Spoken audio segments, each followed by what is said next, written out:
नमस्कार, आप देख रहे हैं परमार्थ आवाज खबर प्रयागराज से।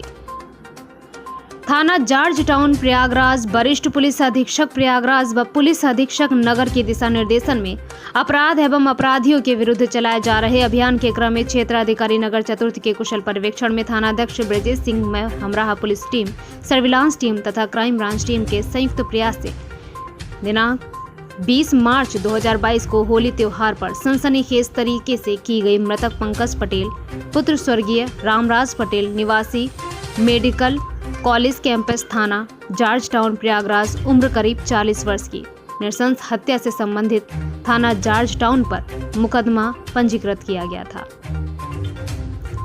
इस केस से संबंधित प्रकाश में आए अभियुक्त गण गोलू उर्फ सुरेंद्र पुत्र पतंगी लाल, अजीत कुमार पुत्र हुकुम चंद्र, विशाल कुमार भारतीय उर्फ चिराग पुत्र रमेश भारतीय निवासी पुराना कटरा यूनिवर्सिटी रोड थाना कर्नलगंज प्रयागराज उम्र करीब 22 वर्ष को सीएमपी हॉस्पिटल के पीछे लिडिल रोड के पास से गिरफ्तार किया गया। पूछताछ से यह बात प्रकाश में आई कि मृतक पंकज पटेल वार्ड बॉय के पद पर मृतक आश्रित के रूप में मेडिकल कॉलेज में नौकरी करता था। मृतक पंकज व उसकी पत्नी के आपसी संबंध अच्छे नहीं थे। इसी बीच मृतक पंकज पटेल के दोस्त गोलू उर्फ सुरेंद्र पंकज पटेल की पत्नी से मधुर संबंध हो गया। गोलू उर्फ सुरेंद्र ने मृतक की पत्नी के साथ पूर्व नियोजित षड्यंत्र के क्रम में अपने मित्र अजीत कुमार व विशाल कुमार भारतीय को केटीएम मोटरसाइकिल देने का प्रलोभन देकर दिनांक 18 मार्च 2022 को होली त्योहार के दिन मिलकर मृतक पंकज पटेल की सरकारी आवास पर शराब पीने के बहाने इकट्ठा होकर चापड़ से गला रेत कर हत्या कर दी थी।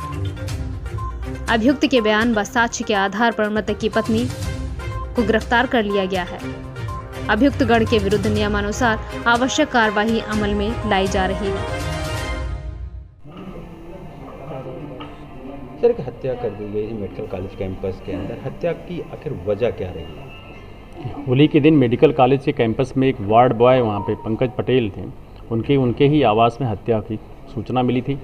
और जब ये आरंभ में देखा गया तो ये पूरी तरह से एक ब्लाइंड केस नज़र आ रही थी। फिर जैसे जैसे इसमें इन्वेस्टिगेशन स्टार्ट हुआ, काफ़ी कम टाइम में इसमें कड़ियाँ जोड़ी गई और इसमें बहुत महत्वपूर्ण रोल रहा सीओ कर्नलगंज साहब का और एसओ जॉर्ज टाउन का। इन लोगों ने लग करके तो मालूम चला कि इसके पीछे उनकी पत्नी और उनके दोस्त ही हैं साजिशकर्ता के रूप में। और फिर वो दोस्त और उस दोस्त के द्वारा बुलाए गए दो लोग जो अजीत और विशाल नाम के हैं, वो मौके पर जाकर के हत्या कर दिए थे। वजह ये थी कि इनके दाम्पत्य जीवन में कुछ खलल था। इनके दाम्पत्य जीवन में कई दरारें थी, कई वजह थे, पैसे रुपए को लेकर के भी टसल होता था। और ये पंकज के बारे में ये भी था कि वो ड्रिंक करते थे ज़्यादा, इसको लेके भी तनाव था। और उसका फ़ायदा जो है उनका दोस्त गोलू सुरेंद्र जो है ये उठाया और घर में आना जाना हुआ और उसकी वजह से वो काफ़ी करीब हो गया उनकी पत्नी के।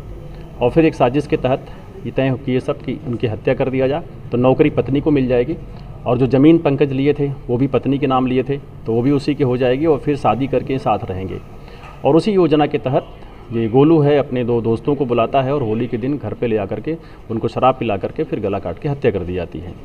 इस घटना का काफ़ी सही अनावरण और ठीक अनावरण हुआ, कम टाइम में हुआ। ऐसे चारों मुलजिम जो इसमें संलिप्त हैं, पत्नी 120B में है और 3 लोग जो मौके पर गए थे वो 302 में हैं और सभी को गिरफ्तार किया गया है। आला कत्ल बरामद हुआ, इनको जेल भेजा जा रहा है और इस तरह से घटना का सफल अनावरण हुआ। एक अभियुक्त का पुराना आपराधिक इतिहास है। एक अजीत नाम का जो मुलजिम है उसमें, जो जाके उसने काटने में महत्वपूर्ण भूमिका निभाई थी, उसको 307 में पहले भी धूमनगंज थाने से जेल जा चुका है। क्या मारने के एवज में क्या देने का कमिटमेंट हुआ था? जो दोस्त गोलू था अजीत का, यद्यपि सब दोस्त थे, लेकिन उसने कहा था कि अगर ये घटना हो जाती है और फिर हमारा उससे शादी हो जाती है और हम लोग साथ रहने लगेंगे तो फिर एवज में तुमको एक केटीएम मोटरसाइकिल देंगे। तो एक तरह से उसको केटीएम मोटरसाइकिल देने का लालच भी दिया था इसने, गोलू ने। ब्यूरो प्रमुख गोपाल जी की रिपोर्ट।